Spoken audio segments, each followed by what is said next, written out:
राधे राधे। प्रणाम सभी को। वसुदेव सुतं देवं कंसचाणूरमर्दनं देवकी परमानंदं कृष्णं वंदे जगद्गुरुं। श्री कृष्णं वंदे जगद्गुरुं। कल के वीडियो में 38वें श्लोक तक की चर्चा हुई थी। अब आगे 39वां श्लोक। अब भगवान आगे के श्लोक में ज्ञान प्राप्ति के पात्र का निरूपण करते हैं। श्रद्धावान लभते ज्ञानम तत्पर संयतेन्द्रिय ज्ञानम लब्ध्वा परां शांतिम अचिरेणाधिगच्छति। जो जितेंद्रिय तथा साधन परायण है, ऐसा श्रद्धावान मनुष्य ज्ञान को प्राप्त होता है और ज्ञान को प्राप्त होकर वह तत्काल परम शांति को प्राप्त हो जाता है। व्याख्या। तत्पर संयतेन्द्रिय। इस श्लोक में श्रद्धावान पुरुष को ज्ञान प्राप्त होने की बात आई है। अपने में श्रद्धा कम होने पर भी मनुष्य भूल से अपने को अधिक श्रद्धा वाला मान सकता है। इसलिए भगवान ने श्रद्धा की पहचान के लिए दो विशेषण दिए हैं, संयतेन्द्रिय और तत्पर। जिसकी इंद्रिया पूर्णतः वश में है वह संयतेन्द्रिय है, और जो अपने साधन में तत्परता पूर्वक लगा हुआ है वह तत्पर है। साधन में तत्परता की कसौटी है इंद्रियों का संयत होना। अगर इंद्रियां संयत नहीं है और विषय भोगों का संयत होना, अगर इंद्रियां संयत नहीं है तो विषय भोगों की तरफ जाती है, तो साधन परायणता में कमी समझनी चाहिए। श्रद्धावान लभते ज्ञानम। परमात्मा में, महापुरुषों में, धर्म में और शास्त्रों में प्रत्यक्ष की तरह आदरपूर्वक विश्वास होना श्रद्धा कहलाती है। जब तक परमात्मा तत्व का अनुभव न हो तब तक परमात्मा में प्रत्यक्ष से भी बढ़कर विश्वास होना चाहिए। वास्तव में परमात्मा से देश काल आदि की दूरी नहीं है, केवल मानी हुई दूरी है। दूरी मानने के कारण ही परमात्मा सर्वत्र विद्यमान रहते हुए भी अनुभव में नहीं आ रहे हैं। इसलिए परमात्मा अपने में है ऐसा मान लेने का नाम ही श्रद्धा है। कैसा ही व्यक्ति क्यों न हो, अगर वह एकमात्र परमात्मा को प्राप्त करना चाहता है और परमात्मा अपने में है, ऐसी श्रद्धा वाला है, तो उसे अवश्य परमात्मा तत्व का ज्ञान हो जाता है। संसार प्रतिक्षण ही जा रहा है, एक क्षण भी टिकता नहीं। उसकी स्वतंत्र सत्ता है ही नहीं। केवल परमात्मा की सत्ता से ही वह सत्तावान दिख रहा है। इस तरह संसार की स्वतंत्र सत्ता को न मानकर एक परमात्मा की सत्ता को ही मानना श्रद्धा है। ऐसी श्रद्धा होने पर तत्काल ज्ञान हो जाता है। जब तक इंद्रियां संयत न हो और साधन में तत्परता न हो तब तक श्रद्धा में कमी समझनी चाहिए। यदि इंद्रियां विषयों की तरफ जाती है तो साधन में तत्परता नहीं आती। साधन में तत्परता न होने से दूसरों की परायणता, दूसरों का आदर होता है।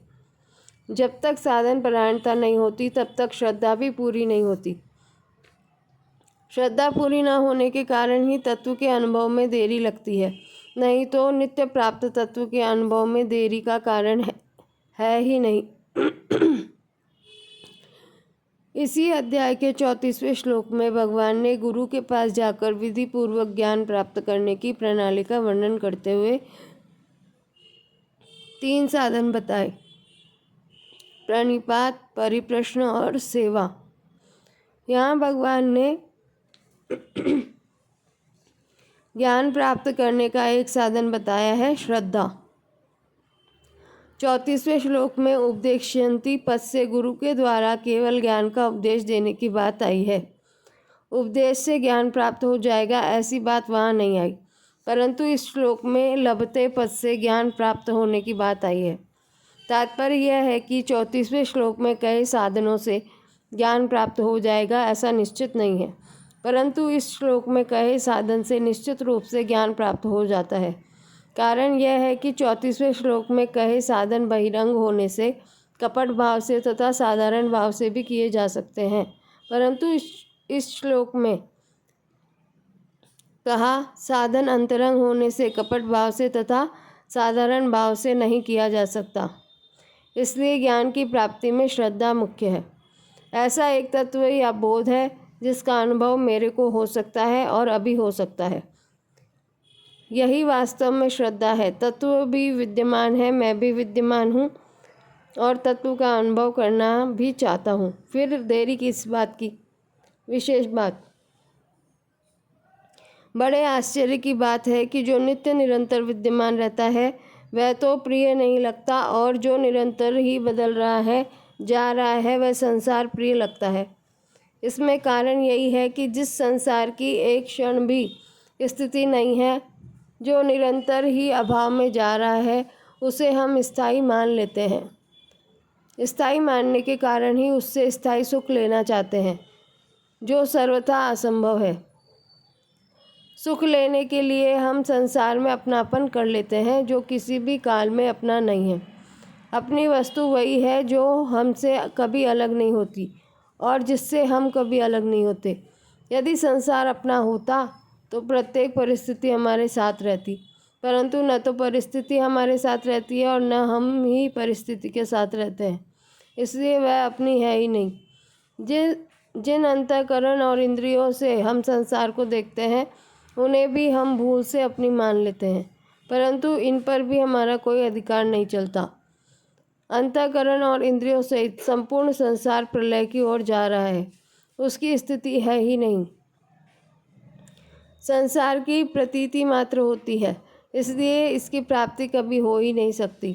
संसार अपने स्वरूप तक पहुंच ही नहीं सकता, पर स्वरूप सब जगह सत्ता रूप से विद्यमान रहता है। संसार का स्वतंत्र अस्तित्व नहीं है, पर अपना अस्तित्व नित्य निरंतर रहता है। स्वरूप का अर्थात अपने होनेपन का प्रत्यक्ष अनुभव होता है। स्वरूप अपरिवर्तनशील है। यदि वह परिवर्तनशील होता तो संसार के परिवर्तन को कौन देखता? हमें जैसे संसार के निरंतर परिवर्तन और अभाव का अनुभव होता है, ऐसे अपने परिवर्तन और अभाव का अनुभव कभी नहीं होता। ऐसा होने पर भी परिवर्तनशील शरीर के साथ अपने को मिलाकर उसके परिवर्तन को भूल से अपना परिवर्तन मान लेते हैं। शरीर के साथ संबंध मानकर शरीर की अवस्था को अपनी अवस्था मान लेते हैं। विचार करें कि यदि शरीर की अवस्था के साथ हम एक होते तो अवस्था के चले जाने पर हम भी चले गए होते। इससे सिद्ध होता है कि जाने वाली अवस्था दूसरी है और हम दूसरे हैं। इस प्रकार के अपने नित्य सिद्ध स्वरूप का अनुभव होना ज्ञान है। दूसरी बात, इस 39वें श्लोक में लभते पद आत्मा है, जिसका तात्पर्य है जिस वस्तु का निर्माण नहीं होता, ऐसी नित्य सिद्ध वस्तु की प्राप्ति। जिस वस्तु का निर्माण होता है अर्थात जो वस्तु पहले नहीं होती, प्रत्युत बनाई जाती है, उस वस्तु की प्राप्ति को लभते नहीं कह सकते, कारण कि जो वस्तु पहले नहीं थी तथा बाद में भी नहीं है, बाद में भी नहीं रहेगी, ऐसी वस्तु की प्रतीति तो होती है पर प्राप्ति नहीं होती। प्रतीत होने वाली वस्तु को प्राप्त मान लेना अपने विवेक का सर्वथा अनादर है। जो संसार की उत्पत्ति के पहले भी रहता है और नष्ट होने के बाद भी रहता है और है की प्राप्ति वह तत्व है नाम से कहा जाता है, और है की प्राप्ति ही लभते कहते हैं। परंतु जो वस्तु उत्पन्न होने से पहले भी नहीं थी और नष्ट होने के बाद भी नहीं रहेगी तथा बीच में भी निरंतर नाश की ओर जा रही है, वह वस्तु नहीं नाम से कही जाती है। नहीं की प्रतीति होती है, प्राप्ति नहीं। जो है वह तो है ही और जो नहीं है वह है ही नहीं। नहीं को नहीं रूप से मानते हुए है को है रूप से मान लेना श्रद्धा है, जिससे नित्य सिद्ध ज्ञान की प्राप्ति हो जाती है। श्रद्धावान लभते ज्ञानम। ज्ञानम लब्ध्वा पराम शांतिम अचिरेणाधि गच्छति। 9वें अध्याय के 3 श्लोक में भगवान ने निषेध मुख से कहा है कि श्रद्धा रहित पुरुष मेरे को प्राप्त न होकर जन्म मरण रूप संसार चक्र में घूमते रहते हैं। उसी बात को यहाँ विधि मुख से कहते हैं कि श्रद्धावान पुरुष परम शांति को प्राप्त हो जाता है, अर्थात मेरे को प्राप्त होकर जन्म मरण का संसार चक्र से छूट जाता है। परम शांति का तत्काल अनुभव न होने का कारण है जो वस्तु अपने आप में है उसको अपने आप में न ढूंढकर बाहर दूसरी जगह ढूंढना। परम शांति प्राणी मात्र स्वतः सिद्ध है, परंतु मनुष्य परम शांति स्वरूप परमात्मा से तो विमुख हो जाता है और सांसारिक वस्तुओं में शांति ढूंढता है। इसलिए अनेक जन्मों तक शांति की खोज में भटकते रहने पर भी उसे शांति नहीं मिलती। उत्पत्ति विनाशशील वस्तुओं में शांति मिल ही कैसे सकती है। तत्व ज्ञान का अनुभव होने पर जब दुख रूप संसार से सर्वथा संबंध विच्छेद हो जाता है तब स्वतः सिद्ध परम शांति का तत्काल अनुभव हो जाता है। परिशिष्ट भाव। श्रद्धावान लभते ज्ञानम। श्रद्धा, विश्वास और विवेक की आवश्यकता सभी साधकों के लिए है। हाँ, कर्म योग तथा ज्ञान योग में विवेक की मुख्यता है और भक्ति योग में श्रद्धा विश्वास की मुख्यता है। आरंभ में तत्व ज्ञान है, ऐसी श्रद्धा होगी तभी साधक उसकी प्राप्ति के लिए साधन करेगा। जो ज्ञान प्राप्ति का अपात्र है ऐसे विवेकहीन संशयात्मा मनुष्य की भगवान आगे के श्लोक में निंदा करते हैं।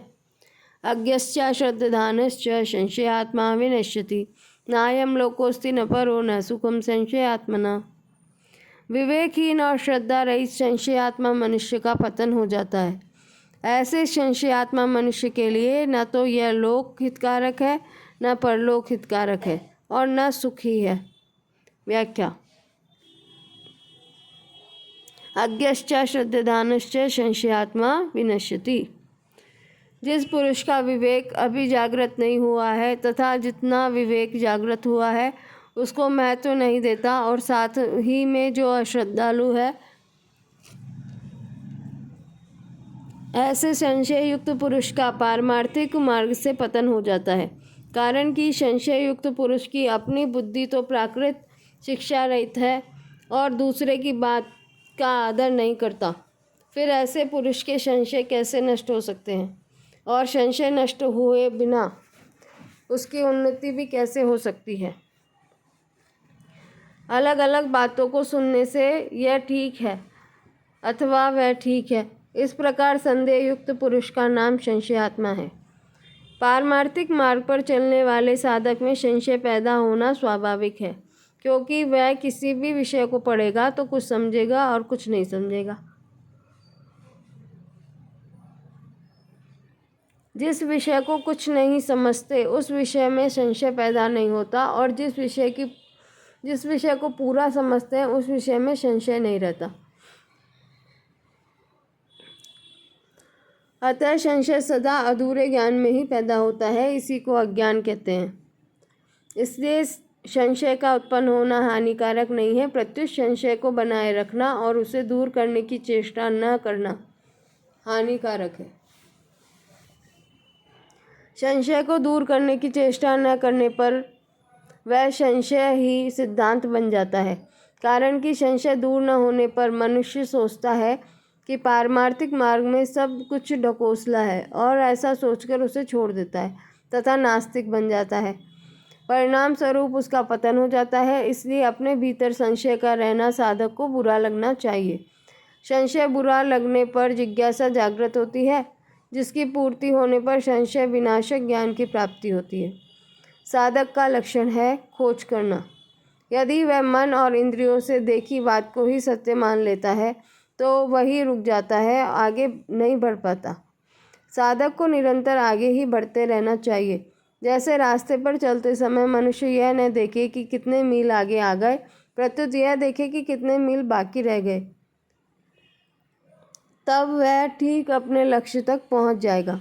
ऐसे ही साधक यह न देखे कि कितना जान लिया, अर्थात अपने जाने हुए पर संतोष न करे, प्रत्युत जिस विषय को अच्छी तरह नहीं जानता उसे जानने की चेष्टा करता रहे। इसलिए संशय के रहते हुए कभी संतोष नहीं होना चाहिए, प्रत्युत जिज्ञासा अग्नि की तरह दहकती रहनी चाहिए। ऐसा होने पर साधक का संशय संत महात्माओं से अथवा ग्रंथों से किसी न किसी प्रकार से दूर हो ही जाता है। संशय दूर करने वाला कोई न मिले तो भगवत कृपा से उसका संशय दूर हो जाता है। विशेष बात, जीवात्मा परमात्मा का अंश है, ममैवांशो जीवलोके। इसलिए जब उसमें अपने अंशी परमात्मा को प्राप्त करने की भूख जागृत होती है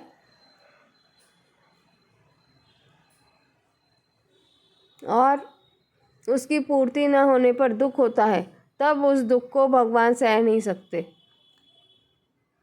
अतः उसकी पूर्ति भगवान स्वतः करते हैं। ऐसे ही जब साधक को अपने भीतर स्थित संशय से व्याकुलता या दुख होता है, तब वह दुख भगवान को असह्य होता है। संशय दूर करने के लिए भगवान से प्रार्थना नहीं करनी पड़ती, प्रत्युत जिस संशय को लेकर साधक को दुख हो रहा है, उस संशय को दूर करके भगवान स्वतः उसका वह दुख मिटा देते हैं। संशय आत्मा पुरुष की एक पुकार होती है जो स्वतः भगवान तक पहुंच जाती है।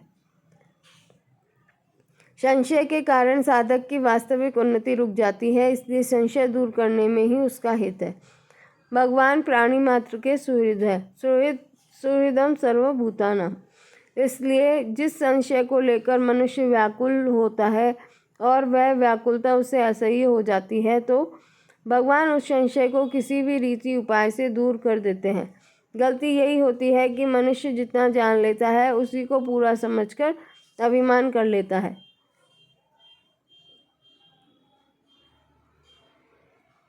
कि मैं ठीक जानता हूँ। यह अभिमान महान पतन करने वाला हो जाता है। नायम लोकोस्ति न परो न सुखम संशयात्मना। इस श्लोक में ऐसे संशयात्मा मनुष्य का वर्णन है जो अज्ञ और अश्रद्धालु है। तात्पर्य यह है कि भीतर संशय रहने पर भी उस मनुष्य की न तो अपनी विवेकवती बुद्धि है और न वह दूसरे की बात ही मानता है। इसलिए उस संशयात्मा मनुष्य का पतन हो जाता है। उसके लिए न यह लोक है, न परलोक है और न सुखी है। संशयात्मा मनुष्य का इस लोक में व्यवहार बिगड़ जाता है।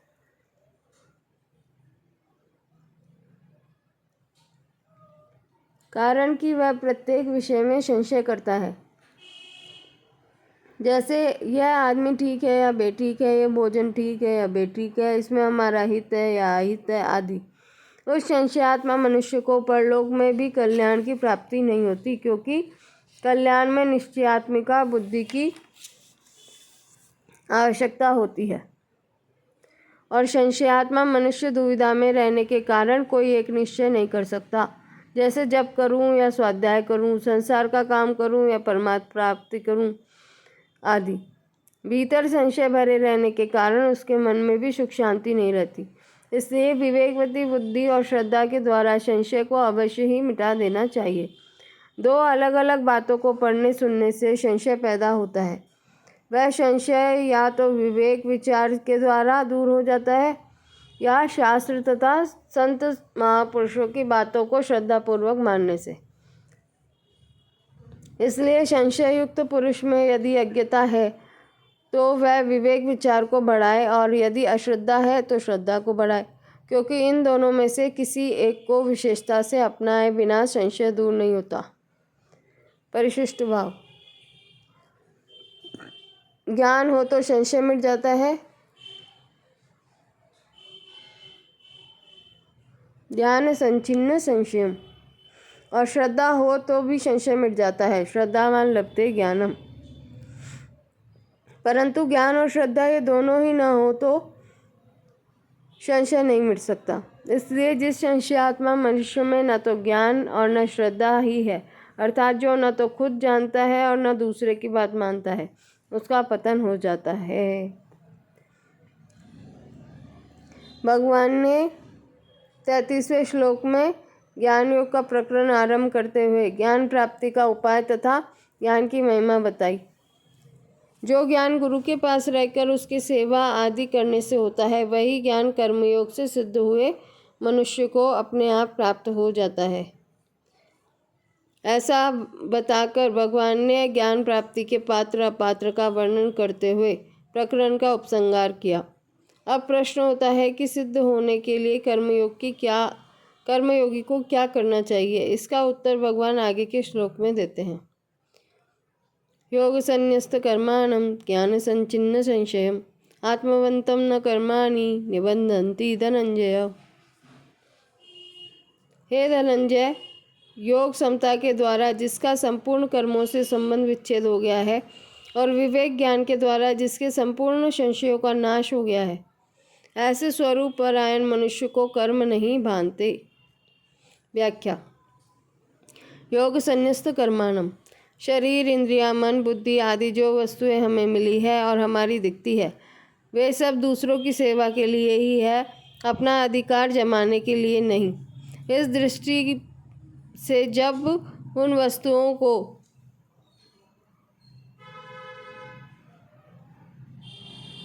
दूसरों की सेवा में लगा दिया जाए, तब कर्मों और वस्तुओं का प्रवाह संसार की ओर ही हो जाता है और अपने में स्वतः सिद्ध समता का अनुभव हो जाता है। इस प्रकार योग के द्वारा जिसने कर्मों से संबंध विच्छेद कर लिया है, वह पुरुष योग संन्यस्त कर्मा है। जब कर्मयोगी कर्म में अकर्म तथा अकर्म में कर्म दिखता है, अर्थात कर्म करते हुए अथवा न करते हुए दोनों अवस्थाओं में नित्य निरंतर असंग रहता है, तब वही वास्तव में योग संन्यस्त कर्मा होता है। ज्ञान सिंचन्य संशयम। मनुष्य के भीतर प्रायः यह संशय रहता है कि कर्म करते हुए भी कर्मों से अपना संबंध विच्छेद कैसे होगा, अपने लिए कुछ न करे तो अपना कल्याण कैसे होगा आदि। परंतु जब वह कर्मों तत्व को अच्छी तरह जान लेता है, तब उसके समस्त संशय मिट जाते हैं। उसे इस बात का स्पष्ट ज्ञान हो जाता है कि कर्मों और उनके फलों का आदि और अंत होता है, पर स्वरूप सदा जो का त्यों रहता है। इसलिए कर्म मात्र का संबंध पर के साथ है, स्वयं के साथ बिल्कुल नहीं। इस दृष्टि से अपने लिए कर्म करने से कर्मों के साथ संबंध जुड़ जाता है और निष्काम भाव पूर्वक केवल दूसरों के लिए कर्म करने से कर्मों से संबंध विच्छेद हो जाता है। इससे सिद्ध होता है कि अपना कल्याण दूसरों के लिए कर्म करने से होता है, अपने लिए कर्म करने से नहीं। आत्मवंतम। कर्मयोगी का उद्देश्य स्वरूप बोध को प्राप्त करने वाला होता है, इसलिए वह सदा स्वरूप के परायण रहता है। उसके संपूर्ण कर्म संसार के लिए ही होते हैं। सेवा तो स्वरूप से ही दूसरों के लिए होती है। खाना पीना, सोना बैठना आदि जीवन निर्वाह की संपूर्ण क्रियाएं भी दूसरों के लिए ही होती है, क्योंकि क्रिया मात्र का प्रबंध संसार के साथ है, स्वरूप के साथ नहीं। न कर्माणि निबध्नन्ति। अपने लिए कोई भी कर्म न करने से कर्मयोगी का संपूर्ण कर्मों से संबंध विच्छेद हो जाता है, अर्थात वह सदा के लिए संसार बंधन से सर्वथा मुक्त हो जाता है। कर्म स्वरूप से बंधन कारक है ही नहीं। कर्मों में फलेच्छा, ममता, आसक्ति और कर्तृत्व अभिमान ही बांधने वाला है। पूर्व श्लोक में भगवान ने बताया कि ज्ञान के द्वारा संशय का नाश होता है और समता के द्वारा कर्मों से संबंध विच्छेद होता है। अब आगे के श्लोक में भगवान ज्ञान के द्वारा अपने संशय का नाश करके समता में स्थित होने के लिए अर्जुन को आज्ञा देते हैं। तस्माद् ज्ञान संभूतम हृष्टम ज्ञानासीनात्मना चित्वैनं संशयं योगमातिष्ठोत्तिष्ठ भारत, मातिष्ठोत्तिष्ठ भारत। इसलिए है भरतवंशी अर्जुन, हृदय में स्थित इस अज्ञान से उत्पन्न अपने संशय का ज्ञान रूप तलवार से छेदन करके योग समता में स्थित हो जा और युद्ध के लिए खड़ा हो जा। व्याख्या। तस्मात् ज्ञान संभूतम चित्वेनम संशयम। पूर्व श्लोक में भगवान ने यह सिद्धांत बताया है कि जिसने समता के द्वारा समस्त कर्मों से संबंध विच्छेद कर लिया है और ज्ञान के द्वारा समस्त संशयों को नष्ट कर दिया है, उस आत्मपरायण कर्म योगी को कर्म नहीं बांधते, अर्थात वह जन्म मरण से मुक्त हो जाता है। अब भगवान तस्मात् पद से अर्जुन को भी वैसा ही जानकर कर्तव्य कर्म करने की प्रेरणा करते हैं। अर्जुन के हृदय में संशय था, युद्ध रूप घोर कर्म से मेरा कल्याण कैसे होगा और कल्याण के लिए मैं कर्मयोग का अनुष्ठान करूं या ज्ञान योग का। इस श्लोक में भगवान ने इस संशय को दूर करने की प्रेरणा करते हैं, क्योंकि संशय के रहते हुए कर्तव्य का पालन ठीक तरह से नहीं हो सकता। अज्ञान संभूतम पद का भाव है कि जो सब संशय अज्ञान से अर्थात कर्मों के और योग के तत्व को ठीक ठीक न समझने से ही उत्पन्न होते हैं। क्रियाओं और पदार्थों को अपना और अपने लिए मानना ही अज्ञान है। यह अज्ञान जब तक रहता है तब तक अंतःकरण में संशय रहते हैं।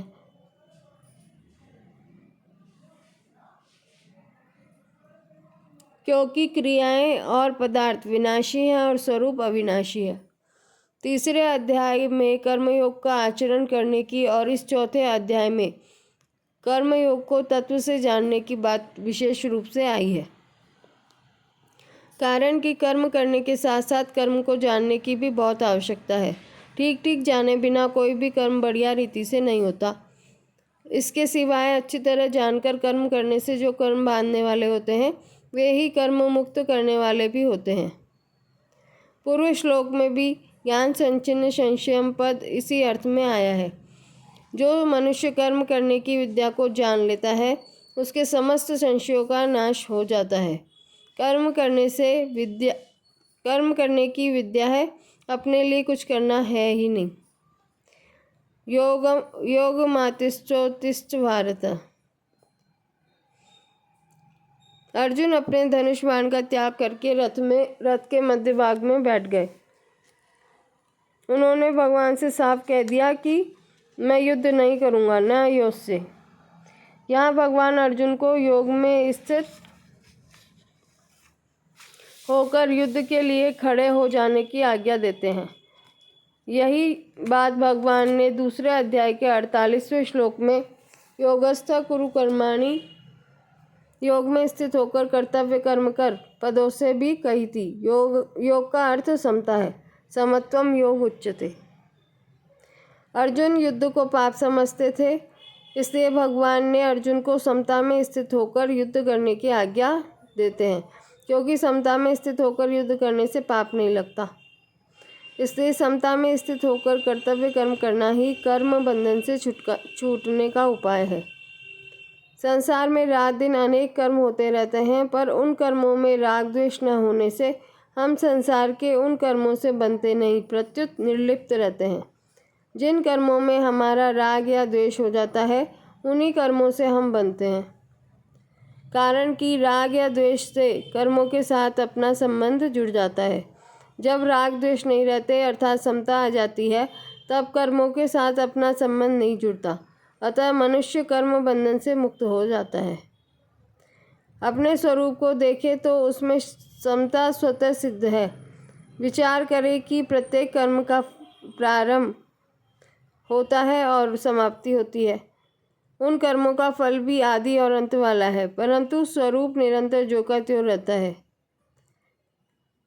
कर्म और फल अनेक होते हैं पर स्वरूप एक ही होता है।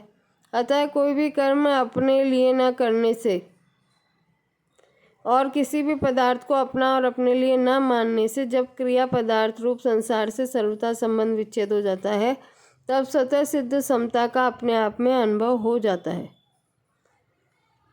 ओम तत्सदिति।